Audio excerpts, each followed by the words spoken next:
Père et du Fils et du Saint-Esprit. Amen. Mes chers frères et sœurs de France, je suis très contente d'être avec vous aujourd'hui.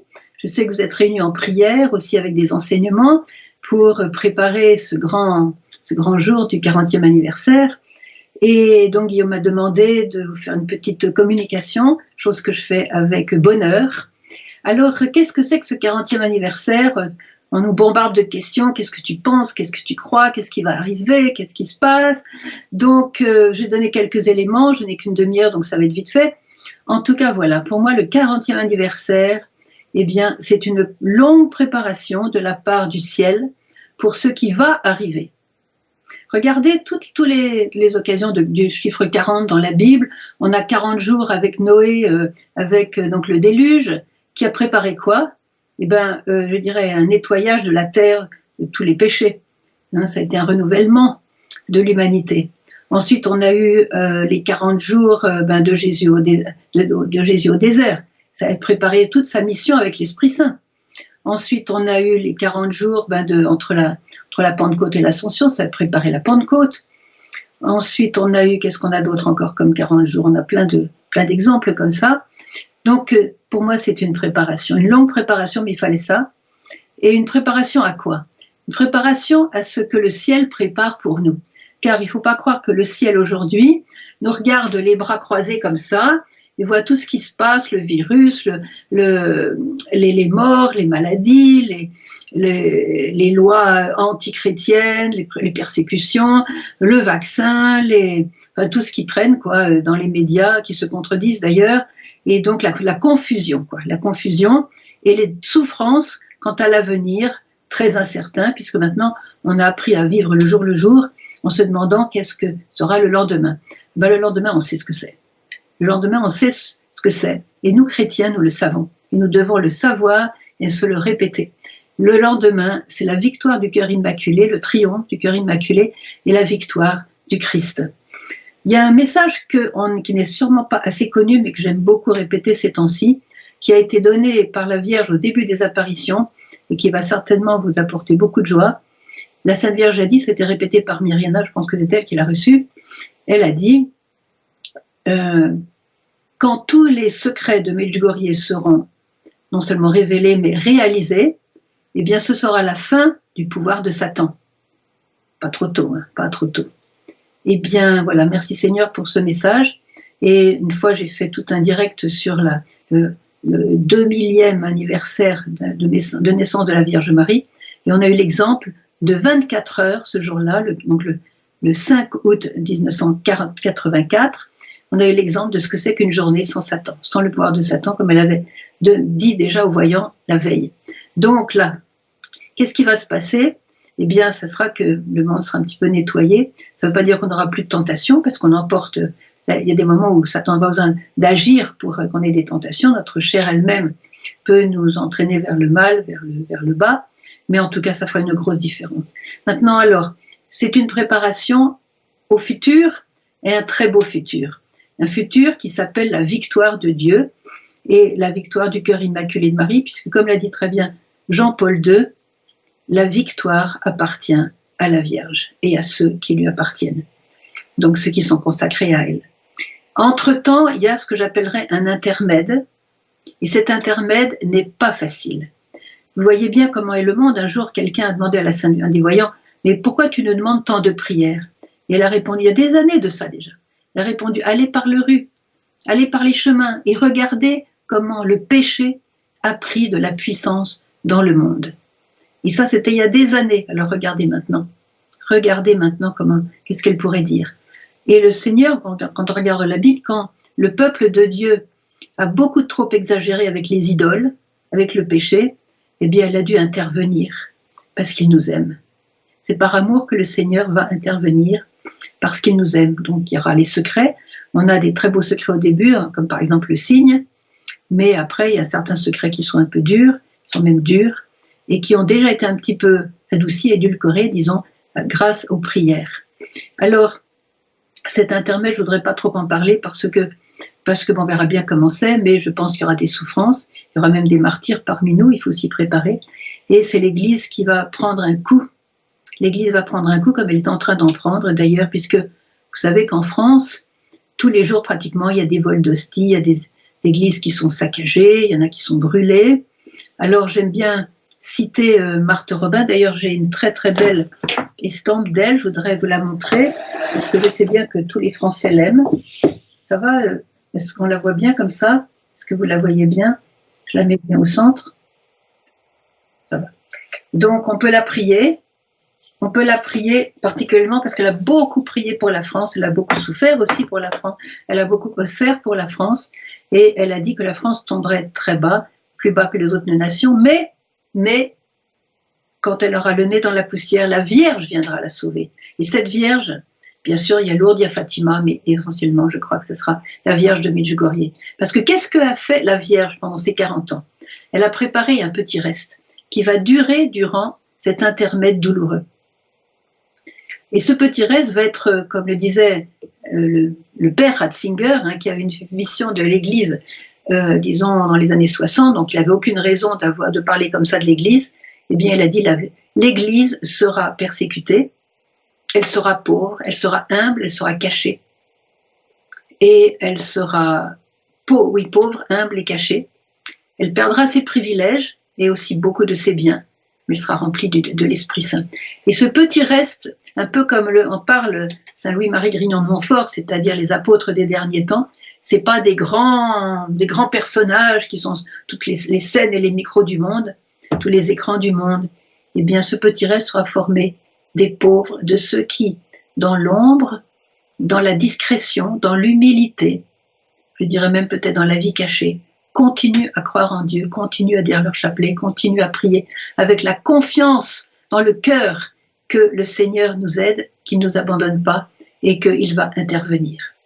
Alors ça, voilà. Et la Vierge a préparé, je crois, pendant ces 40 ans, ce petit reste. Et nous le savons par les milliers de petits groupes de prière qui se sont formés, soit dans les familles qui ont recommencé à prier ou qui ont commencé à prier selon sa demande instante, car elle a dit Satan veut détruire vos familles.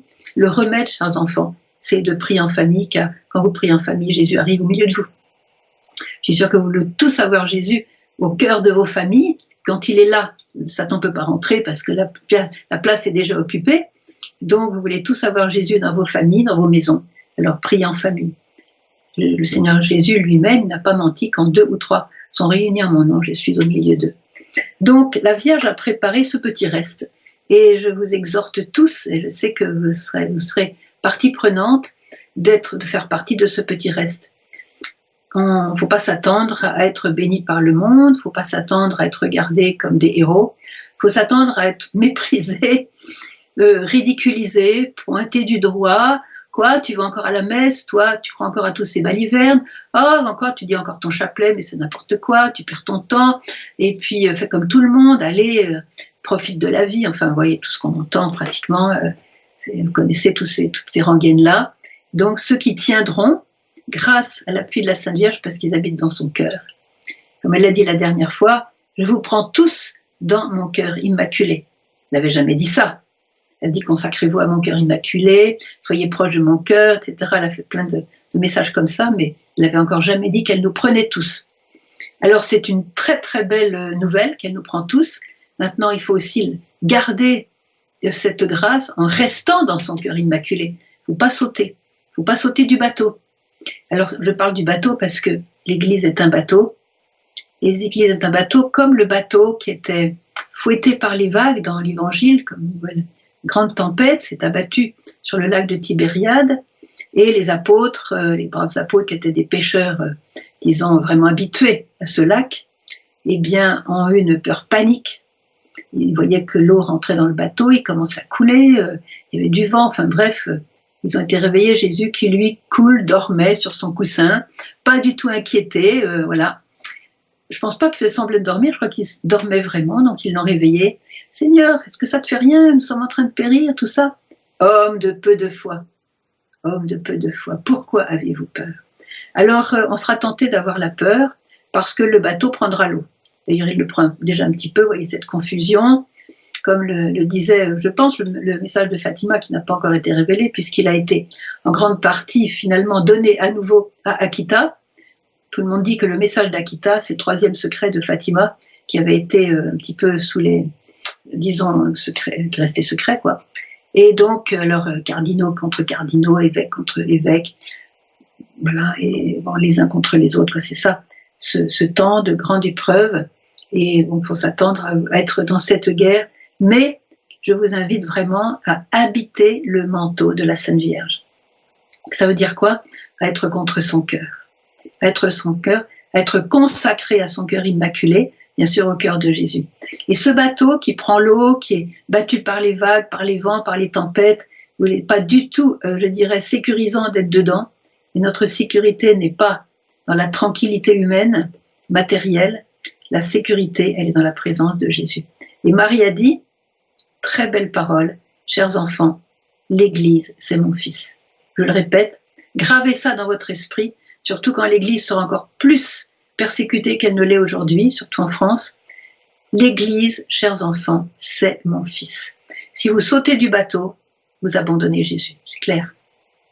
Alors ça va être difficile de rester dans le bateau, mais il y a Jésus avec nous. Il y aura peut-être des gros paquebots autour, bien solides, bien protégés, tout ça. S'il n'y a pas Jésus dedans, ils vont couler. Ils vont être détruits. Il n'y a que Jésus comme sauveur. Alors je vais vous prendre un message qui a été absolument répété par la Vierge tous ces temps-ci, c'est que d'abord, nous sommes encore dans un temps de grâce, n'oubliez pas, c'est-à-dire un temps où Dieu excusez-moi le terme un peu de la drogue, se défonce pour nous donner des grâces, et on n'a pas encore vu le quart de ce qu'il va donner. Donc Dieu vraiment met le paquet en quelque sorte des grâces, c'est un temps de grâce, mais il faut, je vais dire, ouvrir son cœur. Vous savez, c'est comme l'entonnoir, vous mettez l'entonnoir par où ça coule, hein, voyez. Et mettez l'entonnoir de votre cœur pour recevoir toutes ces grâces en ce temps de grâce. Mes chers amis, d'abord, première chose, abandonnez le péché, car avec le péché, personne ne peut avoir la paix. Personne ne peut être heureux, nous dit Marie. Abandonnez le péché, faites une bonne confession, une confession de vos péchés, bien sûr, mais aussi, si ça fait longtemps que vous n'êtes pas confessé, faites un peu une confession générale pour mettre toute cette...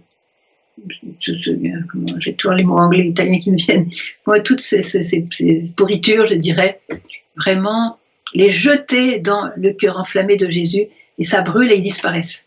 Quand ils sont confessés, ils sont brûlés, ils disparaissent, ils n'existent plus, et Dieu n'en tient plus compte, au contraire, il danse dans le ciel pour le pardon, et comme Catherine de Sienne le disait, Jésus, avec son pardon, transforme nos péchés en parfum.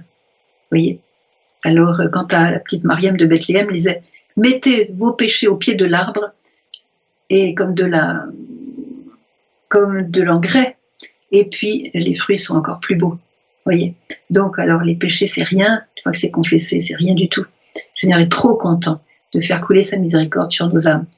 Alors, je voudrais aussi vous exhorter à beaucoup pratiquer l'adoration, la Sainte Messe, et de bien recevoir Jésus dans vos cœurs, parce que lorsqu'il est dans votre cœur, il a beaucoup à vous transmettre. Ça ne veut pas dire que vous allez sentir l'onction de sa présence. Quelquefois oui, mais quelquefois non. On peut très bien communier dans la sécheresse, mais lui n'est pas dans la sécheresse, il se donne entièrement à vous. Je me souviens d'un message justement de Marthe Robin qui disait que notre degré de gloire au ciel sera proportionnel à la qualité de nos saintes communions. Et elle savait de quoi elle parlait parce que elle voyait ce que Jésus vivait dans la Sainte Communion dans certains cœurs, voyez. Alors, il est vrai que durant l'adoration du Saint-Sacrement, de grandes grâces nous sont données, la Vierge l'a dit, et je pense que ces grâces, nous avons tous besoin de les recevoir pour nous faire partie de ce reste fidèle, malgré les tempêtes fidèles. Voilà, ce petit reste, le Seigneur le prépare, les apôtres des derniers temps, de Louis-Marie Grignon de Montfort, les apôtres des derniers temps, qui vont être tellement remplis de l'Esprit Saint, tellement remplis de paix, tellement remplis de joie au milieu des vagues, que les incroyants vont venir vers eux en disant « Mais vous avez le bonheur, vous avez la paix, dites-nous comment vous faites. » Et là, il y aura beaucoup de conversions. On attend aussi ce qu'on appelle, ce que Marthe aussi appelait la grande nouvelle Pentecôte d'amour, ou si vous préférez, l'illumination des consciences, en tout cas une grande effusion du Saint-Esprit, comme la Vierge aussi a parlé dans ce temps nouveau, un temps de printemps, un temps de renouvellement dans l'Esprit Saint. Et nous attendons ce temps qui va être hâté selon nos prières. Car je voudrais mettre en parallèle deux messages qui nous ont été donnés par la Vierge, l'un au début, l'un à la fin. Au début, elle a dit, chers enfants, je suis venue pour rapprocher le monde, pour rapprocher l'humanité du cœur de Dieu. Et puis, il y a à peu près 2 ans, elle nous a dit, chers enfants, l'humanité s'éloigne chaque jour davantage du cœur de Dieu. Alors, cherchez l'erreur. Est-ce que c'est elle qui s'est trompée au début? Est-ce qu'elle s'est trompée en disant qu'on était éloigné? Ou est-ce que l'erreur vient de nous? L'erreur, elle est simple. L'erreur, c'est qu'on n'a pas assez prié, mes chers frères et sœurs. On n'a pas pris assez au sérieux, pour certains d'entre nous, et je suis la première, à battre ma coulpe, on n'a pas pris au sérieux assez les messages de la Sainte Vierge, on n'a pas assez jeûné, on n'a pas assez prié, on en a pris et laissé, comme on dit, prendre et en laisser. Et il est arrivé ce qui est arrivé, c'est que maintenant le monde est dans un état, comme elle l'a défini dans son tout dernier message du mois de mai, ce monde perdu. Alors, je crois que j'ai quelque chose, le message du mois de mai. Voilà. Oui. Elle l'a dit carrément. Voilà. Décidez-vous pour la sainteté. Abandonnez le péché et le mal. Décidez-vous, chers enfants, pour la sainteté. Et qu'est-ce qu'elle nous promet? La joie régnera. Elle nous dit ça aujourd'hui, alors que tout le monde tire une tête comme ça. Elle nous dit la joie régnera. Vous voyez? Et vous serez mes mains tendues vers ce monde perdu. Imaginez une mère qui voit son enfant perdu, une mère de 10 enfants. Les 10 sont perdus. Qu'est-ce qui se passe dans le cœur de cette mère? Une agonie. Alors, dans ce 40e anniversaire, je pense que tous nous avons un examen de conscience à faire. En quoi je n'ai pas aidé Marie? En quoi je n'ai pas pris sa main pour marcher dans les voies qu'elle m'avait indiquées depuis 40 ans? En quoi j'ai négligé ce qu'elle m'a demandé? Vous savez, quand on a une maladie très très grave, et le monde est dans une maladie très grave puisqu'elle nous dit qu'il est perdu. Vous savez, quand on dit, un médecin dit d'un malade, il dit à la famille, désolé, mais le malade, il est perdu. Qu'est-ce que fait la famille? Non, non, non, essayez encore, il y a certainement un remède, il y a certainement quelque chose. Essayez encore. Ah oui, je connais un remède, mais c'est en Chine, ça coûte très très cher. C'est en Chine et c'est très rare. C'est la seule manière peut-être de risquer de le sauver. Qu'est-ce que fait la personne? On prend un billet pour la Chine, on va en Chine, on trouve le médecin, on trouve le médicament et on sauve le malade. Eh bien aujourd'hui, mes chers frères et sœurs, il n'y a pas besoin d'aller en Chine. Il n'y a pas besoin de dépenser d'argent. La Vierge nous a donné tous les remèdes pour que ce monde perdu soit retrouvé comme l'enfant prodigue. L'enfant prodigue a été loin de son père, comme le monde d'aujourd'hui, loin du père. On a été tellement intelligent en France, on est tellement fort qu'on s'est dit, oh ben, on n'a plus besoin de Dieu. On a les biens matériels, on a les progrès de la science, on a du travail, on a quand même assez d'argent, on a des belles maisons, on a tout ce qu'il faut. On n'a pas besoin de Dieu. Le père, il peut rester chez lui sur son petit nuage, là, tout ça. Voilà, on se débrouille comme des grands. Oui, ben on voit le résultat. On voit le résultat. Est-ce qu'on est content de l'économie? Est-ce qu'on est content de la politique? Est-ce qu'on est content de ce qui se passe aujourd'hui, du niveau de vie des gens? Est-ce qu'on est content de ce qui se passe dans les cœurs? Est-ce qu'on est content de ce qui se passe dans les familles? La réponse, c'est niet. Niet, niet. Un monde perdu. Eh bien, mes chers frères et sœurs, vous êtes ceux qui vont décider de faire partie de ce petit reste. Je suis sûre que vous allez dire oui, n'est-ce pas? Vous allez dire oui? De ce petit reste que Marie a pris dans son cœur immaculé, qu'elle va nourrir de son lait maternel. C'est comme un enfant dans le sein de sa mère, il pompe sa mère peut être fatiguée, elle peut avoir des problèmes, ça lui est égal, il pompe pour grandir. Et c'est instinctif, c'est normal. Eh bien alors, mettez-vous dans le cœur immaculé et vous aurez toutes les richesses de Marie qu'elle vous donnera, qu'elle vous communiquera pour que vous grandissiez dans l'homme nouveau que le Seigneur a préparé pour vous dans son plan d'amour pour votre vie. Et vous deviendrez ce sainte personne que Dieu rêve que vous deveniez quand il vous a créé. Il avait un plan de sainteté pour vous. Il envoie sa mère pour vous donner toutes les recettes pour vivre ce plan de sainteté. Alors relisez les messages, il y en a beaucoup, relisez les messages, vous saurez. Alors je dis encore, grosso modo, pour ceux qui ne seraient peut-être pas encore trop branchés depuis longtemps, donc la prière avec le cœur, en particulier la pratique du chapelet quotidien, l'adoration, bien sûr, l'adoration de Jésus Eucharistie. Deuxièmement, le jeûne au pain et à l'eau 2 jours par semaine, le mercredi et le vendredi. Je vous invite à lire les petits fascicules que j'ai écrits aux EDB, comment ça s'appelle, aux EDB, aux éditions des Béatitudes. Voilà. Et j'ai fait aussi un livre sur le chapelet, ça peut vous aider avec toutes les méditations des mystères. Ensuite, vous avez la parole de Dieu. Vous avez la Bible ouverte dans vos maisons, dans un endroit visible. Vous la lisez un paragraphe tous les jours, vous le mettez en pratique. Vous avez la confession mensuelle minimum, hein, parce que aujourd'hui, un peu plus qu'une fois par mois, ce serait peut-être pas forcément un mal.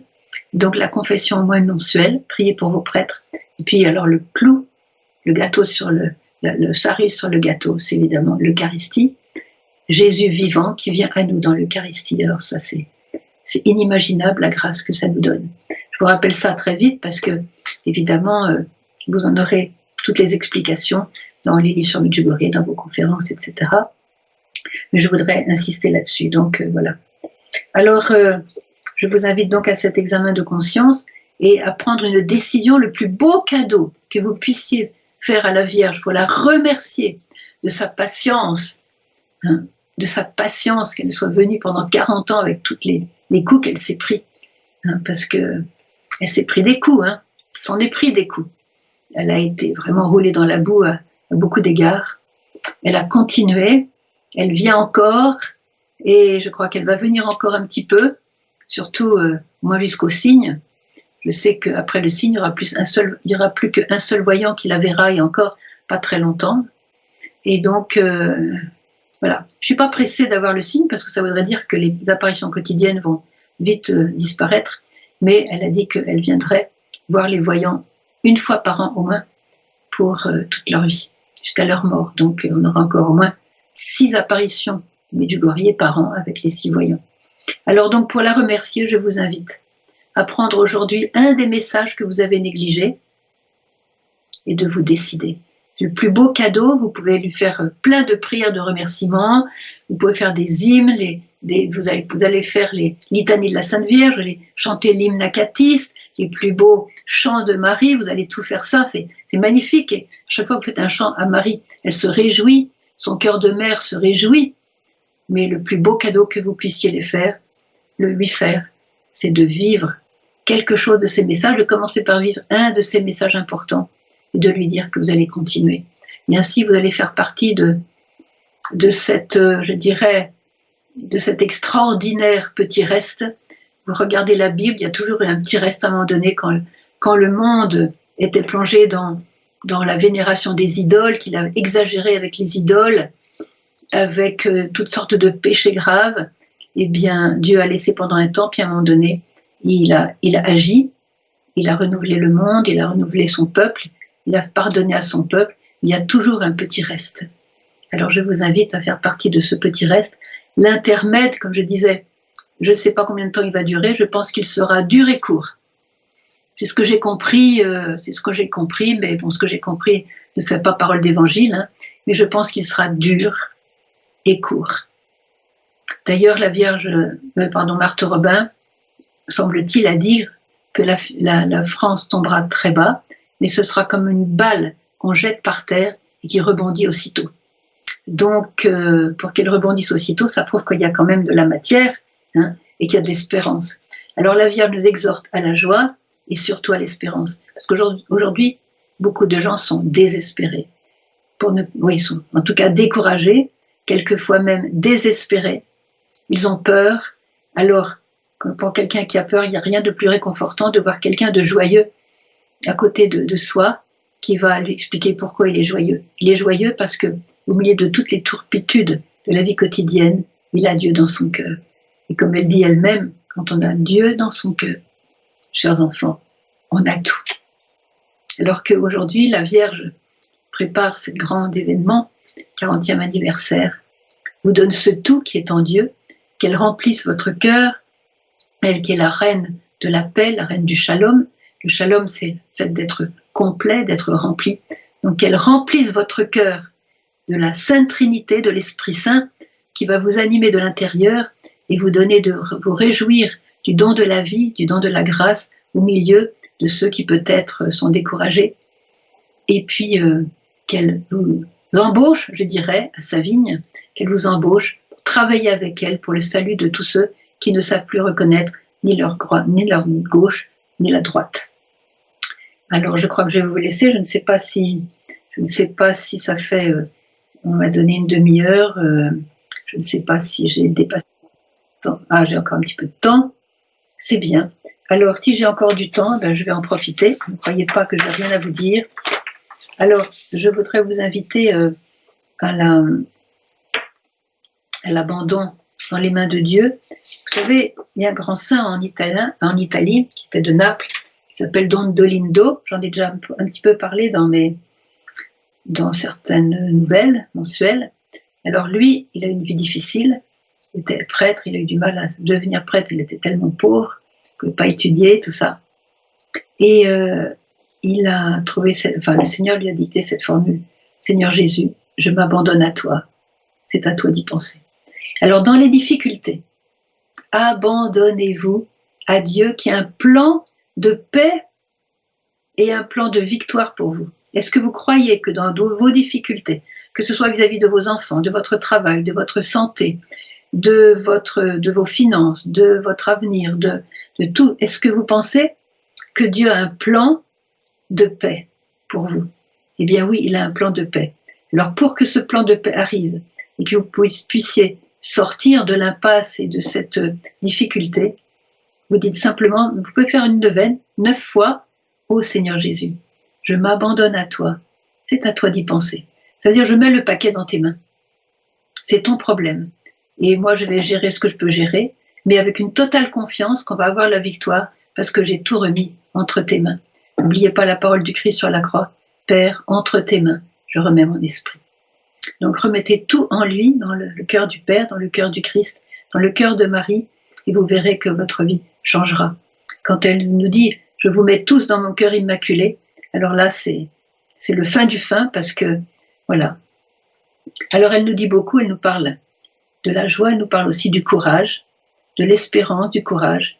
Voilà, que votre foi soit une foi d'espérance et de courage. Allez courageusement avec le Christ ressuscité, vers quoi? Vers le ciel, qui est votre but. Le but de la vie, c'est le ciel. Et je ne sais pas combien de temps, moi j'ai maintenant 73 ans, et donc je suis plus vers la fin que vers le début, peut-être. Eh bien, je sais que le but, c'est le ciel, et le ciel, il est éternel. Les turpitudes de la vie quotidienne, et je crois qu'on a notre paquet aussi ici, eh bien, qu'est-ce que c'est, comme dit saint Paul, qu'est-ce que c'est à côté de la gloire, du poids de gloire qui nous attend dans le ciel? Alors prenez courage, ce temps est difficile, mais il est très beau, parce que si le Seigneur nous éprouve, c'est pour nous purifier et nous rendre dignes de nous présenter devant lui avec un cœur pur. La Vierge recherche un cœur pur. Elle nous a même dit, chers enfants, je recherche des âmes qui sont prêtes à ne faire qu'un avec mon âme. Alors est-ce que vous êtes prêts à ne faire qu'un avec son âme? C'est un appel magnifique, parce que la Vierge, comme dit la petite Thérèse, le trésor de la mère appartient à l'enfant. Et imaginez les trésors qui sont contenus dans le cœur de la mère. Eh bien ces trésors, mes chers amis, mes chers frères et sœurs, ils sont à vous, ils sont à moi, ils sont à toi, parce qu'elle veut nous les donner. Il faut habiter son cœur. Et prendre de son cœur. Quand vous prenez de son cœur, vous êtes dans la joie, dans l'espérance, vous êtes dans la paix, et vous distribuez cette paix aux autres. Parce que la paix irradie sur votre visage et dans votre vie. Ça se voit tout de suite. Alors voilà le programme. Donc, je vous souhaite une très très belle fête du 40e anniversaire. Je vous souhaite aussi de bien vivre main dans la main avec la Vierge Marie, en allant vers le Christ et vers l'éternité. Je vous souhaite d'être des apôtres des derniers temps et de faire partie de ce groupe extraordinaire et tant désirable des apôtres des derniers temps, oui, je l'ai dit, de ce petit reste sur lequel elle compte infiniment pour redonner vie à l'Église, redonner vie au monde, lorsque Satan sera vaincu par le triomphe de son cœur immaculé, ce sera ce petit reste qui sera rempli de l'Esprit Saint et qui ira évangéliser dans le monde entier pour porter la bonne nouvelle du Christ, c'est-à-dire du salut. Voilà, que le Seigneur vous bénisse tous, mes chers frères et sœurs.